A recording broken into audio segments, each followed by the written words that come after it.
You're listening to the Hello World podcast, number 36. My name is Sean Wildermuth, and I'm your host.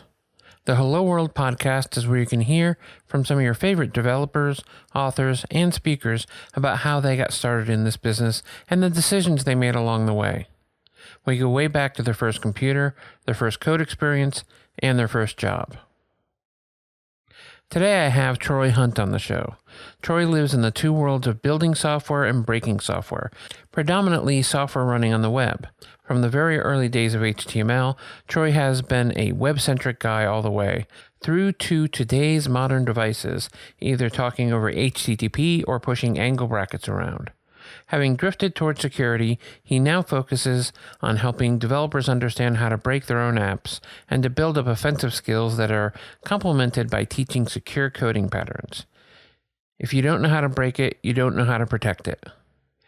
Troy is an Aussie Microsoft MVP for developer security, living in Sydney and writing at troyhunt.com, as well as speaking around the world, training, and creating Pluralsight courses. When he's not building or breaking, Troy's into snowboarding, lots of tennis, and fast cars. Any web developer I know has to really be concerned about security, and this is where I really enjoy the perspective that Troy Hunt takes. I wanted him on the show so I could ask him about how security guys get started in this business and how that may be different from typical software developers. If you can cut through his thick Australian accent, I think you're going to really enjoy this show. Let's take a listen.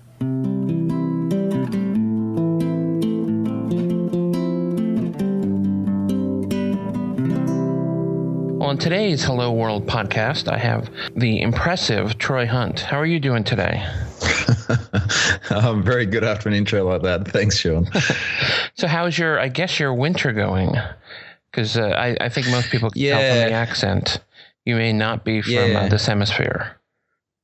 So, we call it winter, but people see it and they go, man, that's a really nice summer. So that probably answers your question. It's just always nice here, I heard that the winter was going to be on a Wednesday this year in Australia. Is that correct? That's past. we have that. We have that. No, look, it's a big place down here. So there are bits that are always warm and there are bits that are a bit miserable. But I'm in Sydney and it's just a nice winter. It's never too cold. It's not too far away if we want to go to the snow or go up to the warm bits. It's just a great spot. Nice. And I think of you as more of a security guy. That's where your MVP is in, correct? Developer security? Yeah. So the MVP is in developer security. Most of my external stuff is developer security. Increasingly, a lot of stuff around Azure as well because I just really like it. Oh, interesting. I'm very much a dev background, and the security is kind of my public persona, I guess. As it happens in this business. So, as you probably know, we go way back to sort of that first computer and first code experience. Where did that start for you?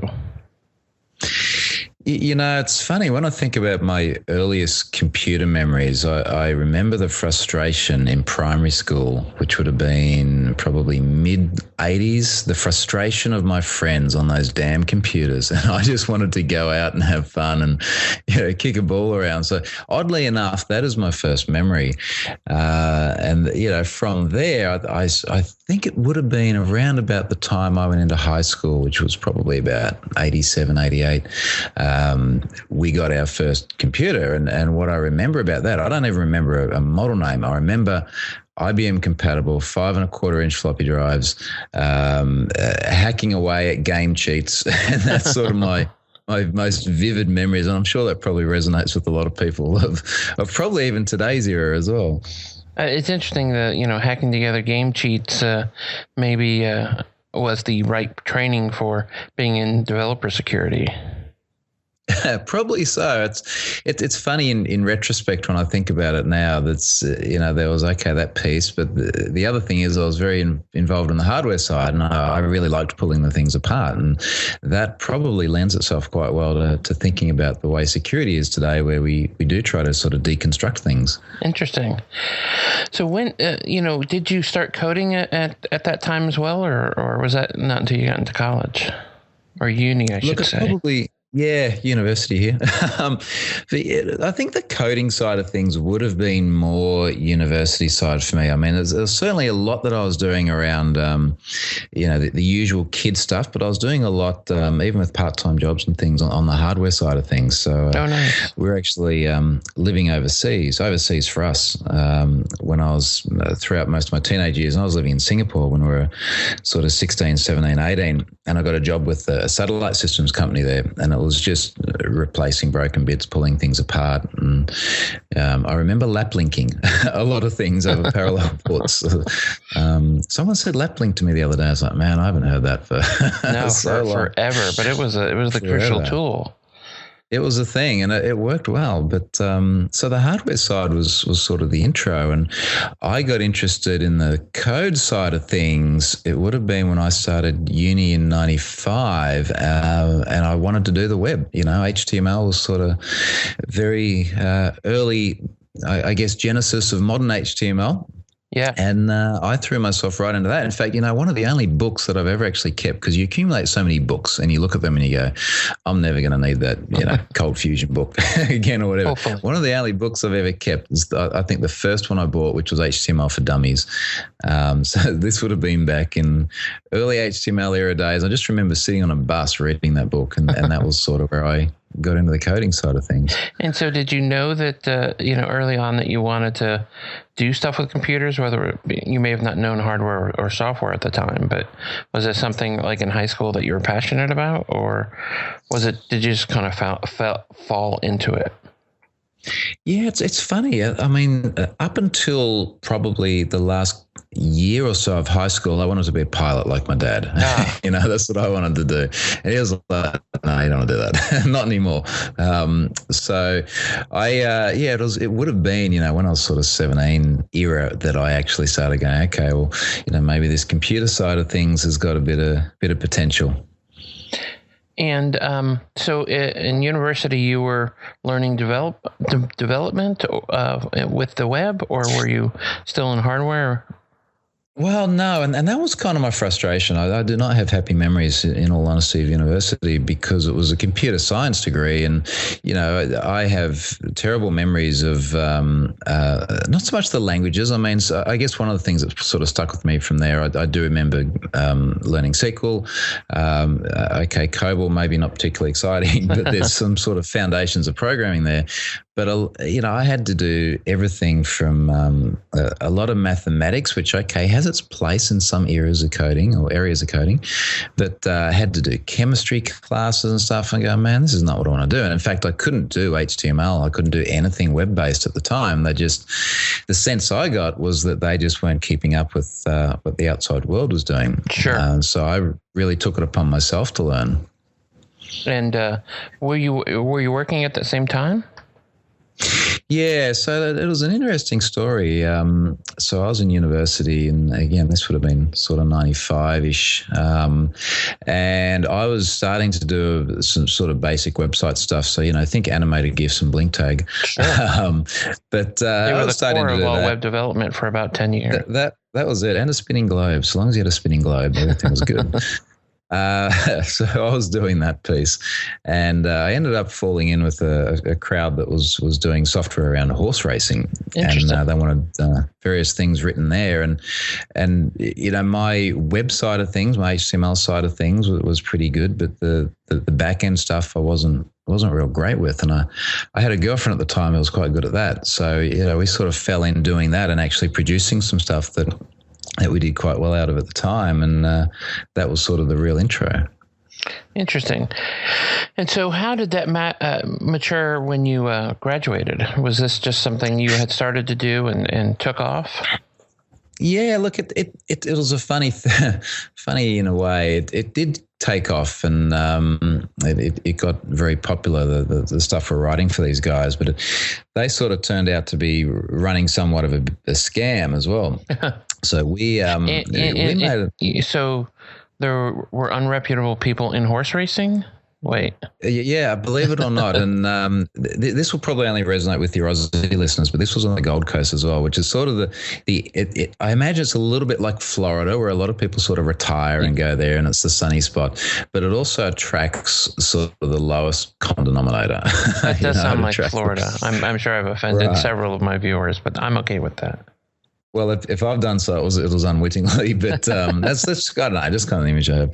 But anyway, so these guys sort of had this thing going, and we'd sort of write what we were asked to write, and the software did what it needed to. But clearly, they were running what was probably a little bit of a Ponzi scheme at the time as well. So, we made a lot of money out of it, and we were very young at the time. We were sort of 20-ish, I think, by the time we were doing quite well out of it. But it all failed spectacularly. It really, in terrible ways. I learned many lessons out of that. And then I decided, all right, well, I think I'm going to get as far away from all that crap as I possibly can. I actually ended up around about your corner of the world at the moment. I went to the UK during .com times when anybody would pay you just about anything to do anything web related. So it actually went quite well. Nice. And so, you talk about the web. Does that mean you were doing more client-side or more server-side programming at the time? Well, it's a funny thing. I mean, I think it's a bit hard to kind of have one without the other. Yeah. And in so many of these roles, you end up being jack of all trades, right? So we were actually doing a lot of the horse racing stuff. We're doing a lot of C on the back end, not even C++. Mm-hmm. It was, good old classic C, which you wouldn't sort of really think about building anything on the web with today. So that's what I was working with. And then when I went to the UK, I was doing a lot of classic ASP and Cold Fusion as well. And so did you have a passion for the coding, or was it really you wanted to see, how you could create great experiences on the web? Or, we've talked to different people that had sort of different experiences with programming. Some of them were sort of results driven. Some of them were language driven or technology driven. Where do you fit there? Look, I think it was just very much about creating stuff. I think you've got this amazing ability with writing stuff for the web to create things so easily and to put them into an environment where it can have a lot of impact on a broad range of people. I think most people listening to the show probably understand the scope of that. So that's kind of what drove me. And I found then, and I still find now, that I'm sort of quite good at multitasking and doing a lot at once. So I could produce a lot and get a lot done, and I found that quite satisfying. That makes a lot of sense. So where did security start to come into your sort of worldview there? Well, there's probably a couple of sides to it. So I think number one, I just always had a little bit of an interest in the sort of, like the subversive side of of the industry. So there's that. But the other side that's quite interesting, in my normal day job, which I don't tend to talk about too much publicly because I like having a nice sort of separation of lives. Mm-hmm. But let's just say it's a very large organisation with a role that has me interacting with a lot of different software developers and vendors. And one of the things that I'd find a lot is we've got some quite robust security processes, and we'd have security teams doing assessments of websites. And they'd make findings, and they'd go, you've got SQL injection, you've got cross-site scripting, you've got cross-site request forgery, go fix it. And the developers would go, yeah, okay, how do we do that now? What is, CSRF, perfect example. Something like cross-site request forgery is hard to get your head around if it's an obscure construct. So I started focusing more and more on writing about that because it sort of helped me explain it when I wrote it down. And I also found I didn't have really good references a lot of the time. So I think the thing that sort of got me really going was I went through and wrote the OWASP top 10 for ASP.NET developers, with OWASP being the Open Web Application Security Project, the guys who create this top 10 web application security risk resource that is pretty ubiquitous in terms of detailing the sort of risks that we look for. So I'd see people getting feedback saying, you've not addressed, OWASP top 10 number one injection, go and sort it out. And then I said, all right, well, look, I had like this epiphany one day. I remember I was in the shower. For some reason, I have epiphanies when I'm in the shower, probably because I'm not distracted by electronics at the time. Sure. And I can actually think. But I thought, okay, what I'm going to do, I'm going to write this top 10 up for .NET, all about mitigations in .NET. And it ended up taking about a year and a half because they were absolutely freaking massive blog posts. But that's sort of got me momentum, and I got a lot of feedback, and, there was obviously a need for it, and that got me the MVP status, and stuff just kind of rolled on from there. So what, when you're looking at these pieces, so what sort of drives you to find them? Is this knowing known vulnerabilities, or were you sort of a bit of a hacker as in your 20s? Yeah, so I mean, in all honesty, I don't think I've ever sort of fallen into that black hat sort of side of things of, I'm actually out there doing nasty stuff on a regular basis and now I've come good. Sure. That was never really a thing. But I guess what drives me is I just have an interest in understanding the mechanics of a lot of these things. So I'll see a lot of things where, particularly in fairly mainstream tech press, where someone will say, such and such is possible, and it's a big risk, and everybody moves on. I go, oh, hang on, this is actually kind of interesting. So one that got me was I think it might have been Brian Krebs, who's a pretty well-renowned security journo. He wrote about the fact that there are commoditized services for people that solve captures. So this isn't cracking capture. This is people in low-cost markets actually being shown a capture via a service and then typing the answer in, and it goes back into the service, and they turn them around super, super quick. Sure. So stuff like that, I went, man, I got to see this. I don't really want to play with this. So I, went through and sort of built the process of, okay, I have a site. It's a registration page, for example. It's got a capture. Let me now use this service, and I'll spend $10 or whatever it is to crack 1,000 captures. What does it actually look like? How does it work? What's the success rate?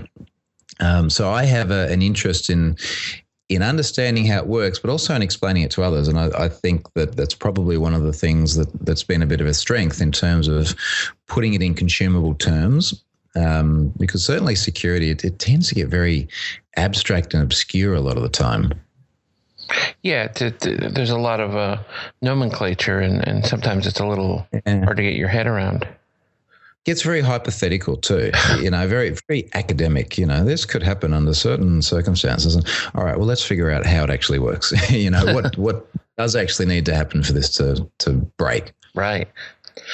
So earlier in your career, let's go back just a little bit, and let's talk about sort of that maturation as a computer guy.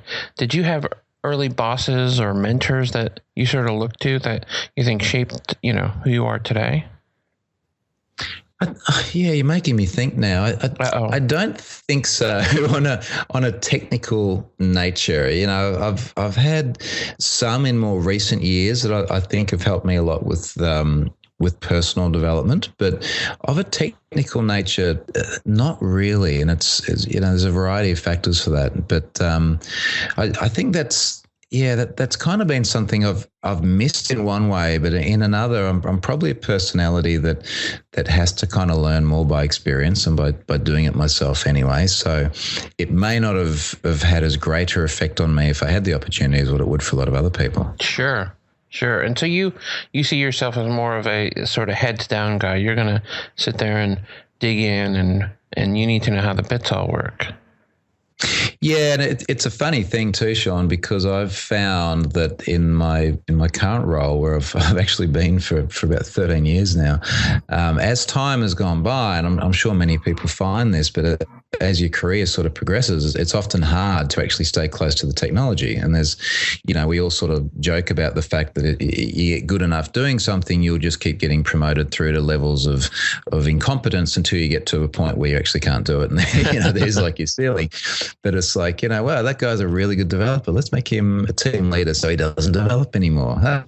Let's now make him a manager. And you just kind of, go up and let go of things. So I actually found that process actually ended up driving a lot of the blogging that I do and a lot of the, Pluralsight courses and whatever else, because that's the opportunity to go, look, on my own time for my own self-interest, because I don't get to do this in the normal office environment, I'm going to go out and do it anyway.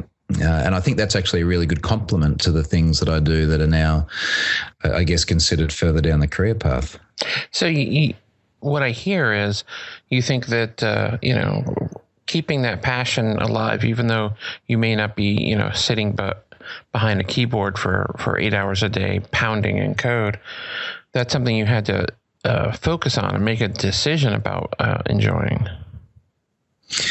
Well, there's kind of two ways of looking at it. So, did I do it because I wasn't getting the exposure, the keyboard time in the office, or did I just sort of do it because I loved it and consequently it's made me more rounded? It's probably a little bit of both, but it's certainly something that I had to kind of say, look, I'm going to put time aside to do this. But it's, in my mind, I think we all have this vision of the pointy-haired boss, yeah. Who has lost that ability, maybe never had it in some cases, but, is not able to I guess, see how things really are today. And that's just not a place I want to end up. And certainly you're probably more valuable where you're at because of that. Yeah, look, I think so, because I think it really helps to be able to sort of talk to people at the levels that I guess they expect you to as you progress, but, be able to actually translate that through into something in practical terms as well, and actually be able to talk with developers and, even produce things if you need to. And I still do a lot of that where I'll go, okay, look, let's stop talking about it. Let's just do it. Here's what it looks like. Here's how it works. I do that a lot with things like cloud at the moment. This sort of promise of commoditized scale and everything on demand. All right, let's just take an hour. We'll just go through and we'll build some stuff, and then everybody will see. And I think that is really beneficial at any level of the career. How do you think this moving towards cloud and commoditization affects security? Do you think it makes it more secure because it's fewer endpoints to protect, or? I think it just changes the nature of the problem. So, the first thing I always think is quite funny is when people say, look, we don't want to go into the cloud because security. And you kind of go, well, hang on a sec. Like, you've got this data center that doesn't have doors on it and everyone's got admin rights, and, like the postman can just walk in and plug in the USB. Yeah. So, let us make a fair comparison here. So that's certainly important. I guess the other side of it that makes me think a lot more is that many of the cloud implementations, and even if we think about sort of software as a service cloud implementation, something like GitHub, right?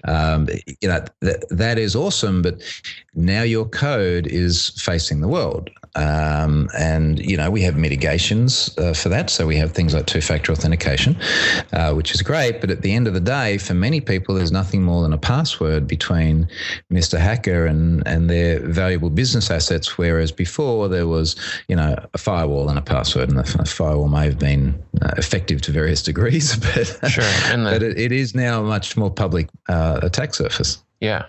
And that's certainly true when you look at sort of the secured piece. Do you think it helps, mitigate what you were sort of hinting at with the physical security problem? Well, again, I think it just moves the goalposts. So the physical security problem just changes. So it's now not so much a question of locality or how far away you are from the devices or from the network you're attacking, because now it has a public surface. But it just introduces new problems. But it's new problems and it's new opportunities as well, right? And at the end of the day, security is just something that's got to be there to help the business deliver something. It's got to be able to actually, produce an asset and make money. And there are so many other compelling factors for why we want to put things in the cloud, that, a change in security, a change alone is sort of not enough to, stop people in most cases. Sure. And so do you think, we're going a little bit off the career path discussion, but this is something that's always interested me. And when I talk, I don't talk that much about security, but security comes up, of course. This notion of how much security is enough security, the difference between, writing. Let me wait for the siren to pass. Or the sirens. I guess it's a police chase. Give me just a second, dude. London's the safest city in the world, right? All right. I didn't know that. No, it's certainly not. No. So the difference between securing Bob's Pizza Shop website and my bank's website, there's a different level of effort required, and should everything be vault secured, or is it okay that the amount of effort put into maybe the smaller piece isn't as important as the thing where the risk is higher?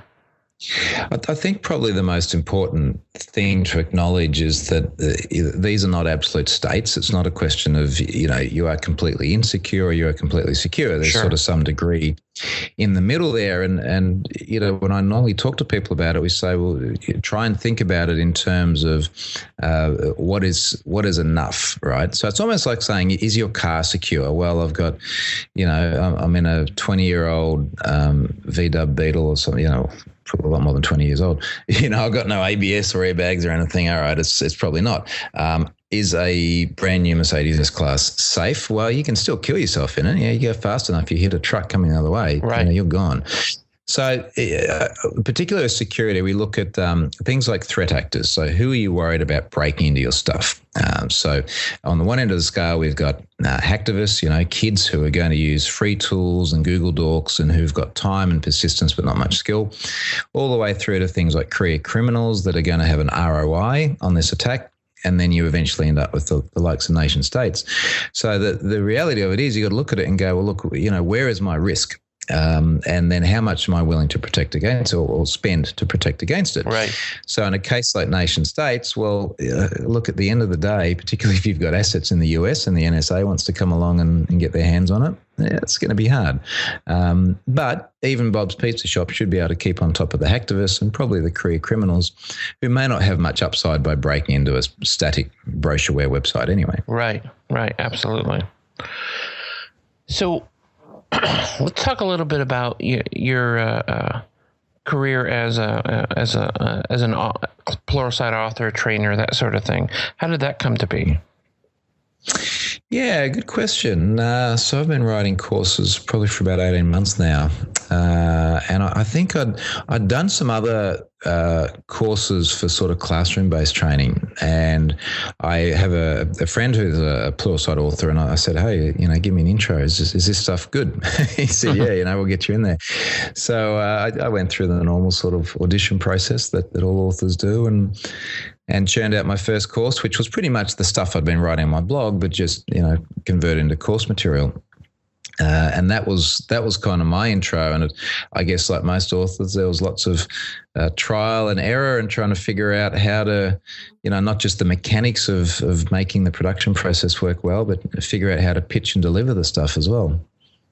So did you had prepared classroom materials. Were you teaching before then? I mean, were you teaching those materials yourself? So this particular one that I'd done before this was by other instructors in the classroom. So in fact, it was for a company in the UK. So they ended up delivering the material.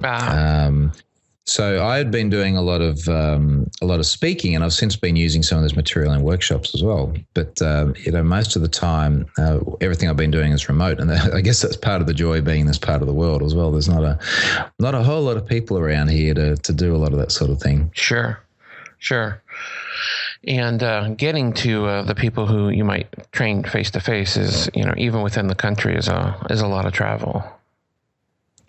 Yeah, it can be, and I guess particularly when you're trying to do so much, you kind of look at your time and go, well, look, what's a good ROI for my time, and that return it may be monetary, but a lot of the time it's obviously fulfillment and that sort of thing as well, and it's for training when there's sort of a small number of people that you can impact versus going to a conference and there's hundreds or even thousands in some places. It's just hard to justify the time unless there's some really good incentive there. Sure. And so, excuse me, I did want to touch on sort of where you think your training, especially with Pluralsight, is going in the future. Is this something where you kind of found a niche in security, or are you looking at more of the web stuff? I mean, the cloud stuff. Yeah, it's a good question, actually. It's I feel like you've been in my emails because I've just been having this discussion with them. But are your emails secured? I mean, this is something that... well, I'm beginning to wonder. No, look, I'm definitely going to do more security stuff. So, in fact, I just finished a course that I'm waiting for the final approval on that's all about vulnerabilities and APIs behind devices and Internet of Things and that kind of stuff. Nice. So I think that one will be pretty popular because that's... oh man, that space is a mess. But anyway, I'll write about that at the time. But I did sort of prompt him the other day and go, I wouldn't mind actually doing a bit of stuff around cloud. I did a few Azure demos. I did an Azure demo called the world's greatest AzureDemo.com, which was very sort of self-ingratiating, but I figured it would get some attention. And it went great. It's an online YouTube video, which is almost sort of Pluralsight quality. I probably cut a few corners on it. And I was sort of thinking later on, man, that would have been a really, really good course. Why did I make that a course for? Why did I just give it away? Yeah, I know, but you kind of look at it and go, well, this is actually really great that I can just send anybody there now. Yeah. Whether it's external or people at work go, look, you want to know how this works, just go here. And there's no sort of passes and sign-ups and trials and stuff. So I served that purpose. Obviously, I don't make any money out of it, but I think I might take some of that and turn that into some courses as well. But I definitely want to do a lot more of it. I think Pluralsight works really well for some people, and obviously you've got a whole lot of content up there as well. So I take it you're probably in that boat. But I think for those of us that get enough courses out there, get enough views on it, it can be very fulfilling. So I definitely intend to do more of it. That's great. So I've started asking my guests a question about their history, and that is, if you had to, hindsight being 20/20, look back at your career and make a different decision somewhere along the road, would there be one? Yeah, good question.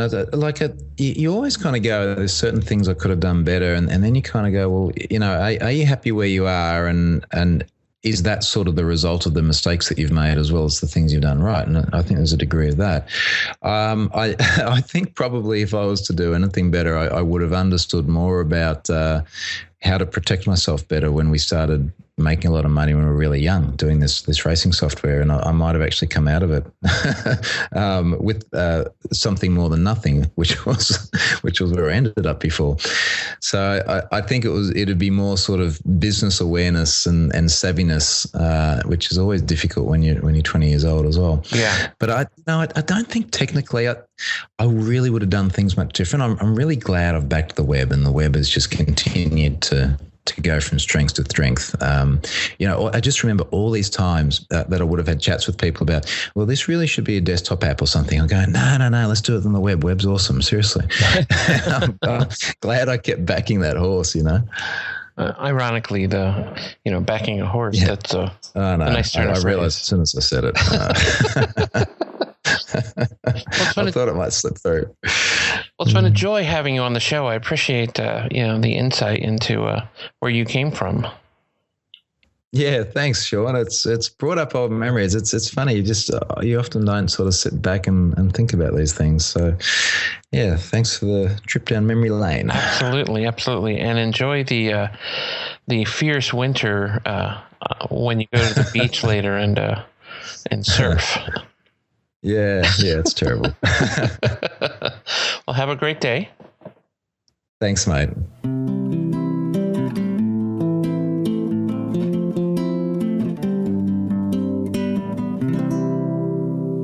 Thanks for listening to the Hello World Podcast. Remember, you can subscribe to the Hello World Podcast at